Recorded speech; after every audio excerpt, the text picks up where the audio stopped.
一個 Hello Kitty 玩偶裡居然藏了一顆頭顱，而死者生前更是遭受了非人的折磨。詭異的是，一名女子因此事常常做噩夢，而去警察局報案後，此樁案件才顯露在大眾眼裡。今天我們来講述這樁詭異而殘忍的案件 Hello Kitty 死屍案。1999年5月，一名14歲叫做阿芳的女孩獨自來到警局報警，說她最近一直被一個無頭女鬼纏繞，並講述了一個極其駭人聽聞的故事，說她曾經和一群人虐待過一個女生，最終這個人被折磨致死了。警察起初並不相信她，因為這個故事的殘忍程度，任何人都无法接受。於是阿芳就帶着警察來到了的一個樓房裡，剛到門口就聞到了一股惡臭味。阿芳怎麼都不肯進門，警察推門而入後，看到的是亂七八糟的內室，地上扔着些木板、塑料袋和垃圾。不過一個毛绒玩具引起了警方的注意，這是一個美人魚形狀的 Hello Kitty， 表面非常的髒，還有一些血跡在上面。其中一個警員在調查這個娃娃時感覺有點奇怪，這個 Kitty 貓的頭部有一個部分非常的堅硬，他們便用工具撕開了娃娃，結果一顆頭顱滾了出來，把現場的人全部嚇壞了，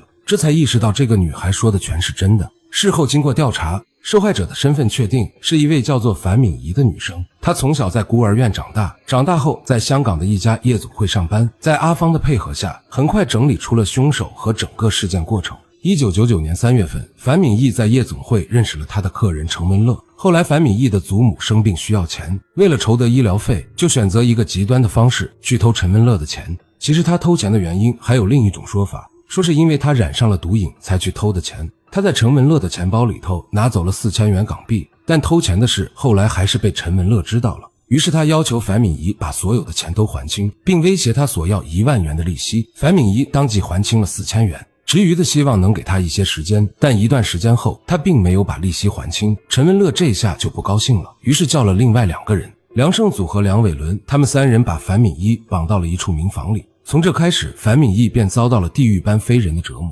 他們每天都會來毆打侵犯樊敏儀。據阿芳所說，梁偉倫曾經連續對着他的身體踢了50多下。日子一天天的過去，他們虐待樊敏儀的方式越來越殘忍。他们用打火機燒塑料，將溶液滴在樊敏儀腳上，導致樊敏儀的腳被嚴重灼傷，使她無法正常的站立行走。為了不讓樊敏儀撕掉塑料凝固後的結痂，還將她的雙手綁在天花板的架子上吊了起來，將紅辣椒倒在傷口上，用木板摩擦。這些行為讓樊敏儀痛不欲生。後來程文樂還強迫她吃掉自己的糞便。就這樣連續折磨了幾周後，1999年4月15號這天，程文樂一行人和他的女友外出時，他們把樊敏儀鎖在浴室裡。他們在外面待了幾個小時後再回去時，發現樊敏儀已經死在了浴缸裡。這3人為了逃避罪行，決定毀屍滅跡。他們不想讓別人知道屍體被人認出來，於是就把屍體切成了塊，還把骨頭上的肉刮了下來，放在鍋裡全部煮熟，有的放在冰箱裡，有的裝在塑料袋裡，丟進了垃圾車。